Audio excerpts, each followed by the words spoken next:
All right, so now you're coming out of a time of year where the football coaches really, it's like the only time of year, except maybe right before you get at it, maybe in July, where you guys can get a little downtime after recruiting, right? So you guys go at it almost 24 hours a day. But there are some times of the year, and so it's been kind of nice probably the last 30 days or so, hasn't Well, it? not for me, for us. Well, Tell you I what saw happened Lincoln got to go play in Pebble Beach, yeah. Pebble. That was during spring break. Yeah, right. When spring break is for the university, we can take those days, vacation days, and I promised Erlene I would, and we took our last vacation last July. So I promised after the season we would do something, and spring break was the perfect time. Great getaway. We needed it. I needed it, and we really enjoyed that. So had to refuel now. So we'll be kicked in now, Henry, at full speed, probably through the third week of June. And then we'll slow down for a couple of weeks, and then we get right into fall camp. Yeah. How are you feeling about things as you go into spring ball? What are you hoping to accomplish with spring ball this year? Well, for me, again, have been raised by my dad, and Coach Dye is my coach, and my first college job was under Danny Ford. Fundamentals are inbred in me, and so the fundamental game on all sides of the ball, each position, whether it's Shane Carton, who's been around the program now for his fifth year, or a veteran receiver like Justin, or any of those guys, getting their fundamental tools to put in their toolbox is how we put it. The next thing will be development of competitive depth. I think that's the whole key and helped us last year.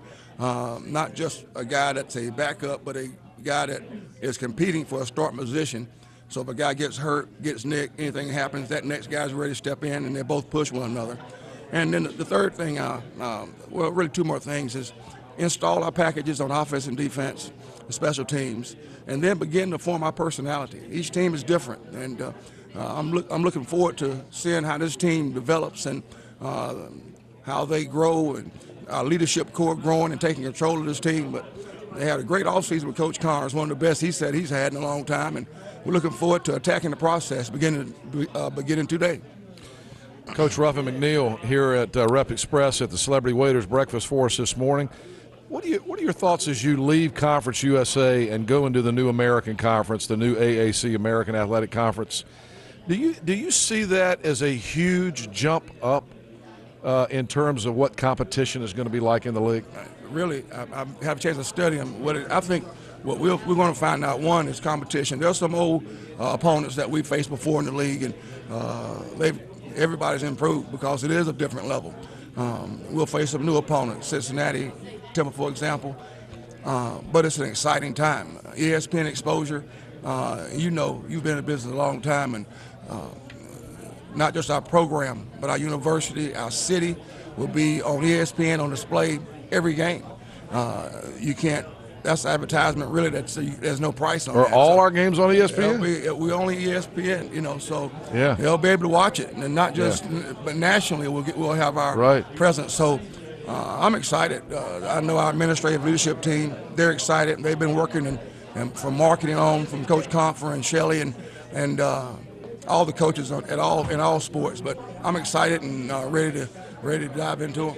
I don't think anybody is not excited about getting out of Conference USA and going to the new league. But the one little negative thing is these Thursday night games. We got into this in the old days when Conference USA had a contract with ESPN, and they hit us with two home games. Took two of our home games and put them on Thursday night. How did you feel about that? If it helps our program, and when they get a chance to. We got a chance to see Dowdy Ficklin and that venue, second to none. They'll see our university, and they'll get a chance to see how Greenville reacts. Because I know, knowing our fans, we'll be there in full force. I'm excited about it. Are you? Yeah, I really am. I really am. And our fans, this is a group that has a lot of pride and passion, as you know, and tradition. So I have no doubt we'll have a chance to display what, you know how every time I brag about our Pirate Nation and Pirate family, and I nickname them, quote, second to none. So Thursday, only game on, a lot of times, all It eyes is great on exposure. Greenville, eyes on. Yeah. I mean, that advertisement Right. you can't pay for. It changes your preparation though quite a bit, doesn't it? Yeah, and we start preparing now. As long as we got the schedule like right now, we know week X, week Y we play on Thursday. So we'll start planning right now. I've already planned it. Okay, here's how we'll do this. We'll leave here, and spring is important, summer, but fall camp is where we'll really get even more detail. But we'll be ready to go by summer on exactly what it is, so we can adjust to it. I don't like when they spring it up on me doing the right in the middle of the year. That would be tough. Yeah. But right now, so as long as you can prepare for it, and you know it's coming, you feel like it doesn't disrupt the program too much. Doesn't disrupt your preparations too much. Not at all, because we take time and we'll expose our players even this spring to opponents we'll face next year. Just a couple of periods during the day. Then during fall camp, we'll take maybe sometimes even a day and expose them to some opponents that we'll be facing. So when you do get to that short week, those kids can refer back. Okay, remember spring? Remember in fall camp? Yep, got it. So you can go on. A year ago when we were talking with you, everybody was concerned about the defense and the fact that, the defense had not kept up as much as the offense. The offense seemed to be moving along pretty well. Defense had some issues a couple years ago. This year, you get the 10-win season, you get the bowl win, and you get the new defensive coordinator, Rick Smith. Talk about what role the defense played in the success this year. It's big. You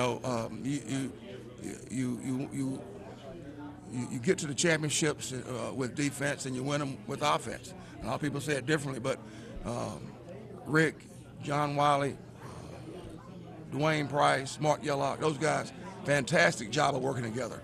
I tell you what, you would love too. Rick and Lincoln get along excellent.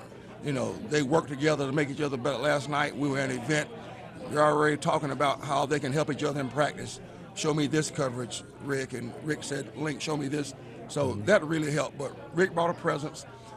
He fit the criteria, Henry, that I was looking for from a guy who had been an experienced, successful defensive coordinator, had great expertise in secondary coach and play, great recruiter, and he's a relentless recruiter, and also understood our university and what we are about. That was the criteria set before I even began looking. And Rick was the only one I interviewed. And I had a lot of people. It's amazing how people call for the job. But Rick was the only one, Henry, that I talked to. It's supposed to be an hour conversation. Our first conversation was when Louisville beat Florida. I was watching the game, and I was talking to I said, Rick, what would you do right here? Just casual conversation. And then we met during recruiting, and went from an hour meeting to a 3-hour meeting, and I knew he was the right one, and have Rick and Barbara back in town and around our family has been a blessing.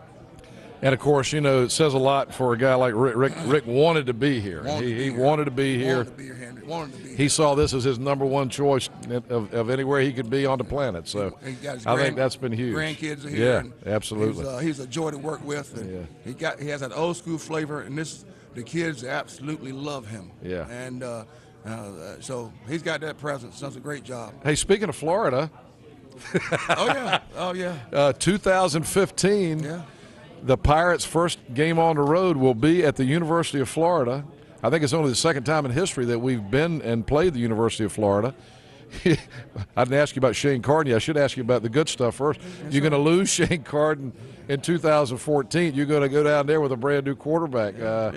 What were your thoughts when Jeff Compher came to you and said, "Hey, Coach, I just scheduled Florida"? Well, I don't mind the competition, and I think Coach understanding this. I think we're at a point in our program. Let's go home and home with people. Yeah. You know what I mean? Right. And that's my suggestion. Okay, let's go home and home. Come to Greenville and play us too. Right. So we accepted that, and Coach has been great about involving me in the. But we didn't get a home and home. I know, but that's the thing. You asked me Right. how I felt about it. I'm looking forward to the So you told him you'd rather play somebody with a home and home? Well, Coach and I both agreed that we need to be home and home. Right. I didn't tell Coach. We discussed. And Coach values, I think, all of our opinions. I appreciate that, but we've talked about let's get home and home. I've always mentioned that we have a jewel here at East Carolina, city of Greenville, our university. I know I'm prejudiced because I went to school here, but I don't see us having to bend down to anyone. bow down to anyone. That's just my personal opinion because I've been there. We have everything we take. We have great media exposure. This is big time. We're in a great location. We have water. We got water near. We got great support. So yeah, I think we've earned our place. That we need to negotiate home and home, and not just their place. And I'm not afraid to say that. Yeah. How did he react to that when you said it? Oh, good. We have a great relationship. Yeah. Yeah, that's the beauty of it. You know. Right. Leaders can disagree without being disagreeable. You know, and Jeff's been great. Yeah. He's been fantastic from day one, not just with me, but involving all the coaches. Right. But you know, we know he's the boss. Right. But you know, we all have some various experiences and talents, and Jeff does a great job of relying on those from his executive team to our coaches, to his coaches. Right. And not just me, but I'm sure each coach each coach has his opportunity to suggest things to Coach Confer. Right. And he does a great job of digesting that. So yeah. it wasn't an intimidating position. It was a welcome position by Jeff. Gotcha. Yeah. Gotcha. All right, I'll let you go. I do want to ask you this though. Okay. You do go into the new conference 2014 season upcoming, and you've got a veteran quarterback Yes. who was a stud last year. Yes. I mean, the guy's just developed into a heck of a playmaker and gets things done on the field. Good leader. Yes. How do you feel about Shane Carden in 2014? He's the captain. We don't call him Shane. We just call him Captain Carden, and that's what he is. Yeah. When he took over the job, he was the quarterback of the offense. Then last year, Henry, he became the quarterback of our team. He's one of the hardest workers, the most humble guy. He's a team first, what we talked about from day one when you and I first talked. No ego, no entitlement, total teamwork first. He is a relentless, I call him field house rat, that guy that hangs around like a gym rat, you know, like always Right. shooting. He's always around the office, and so is Kirk Banker. Really, to be honest with you, all of our kids are like that, and that's the type of kids we want, and we've been recruiting that.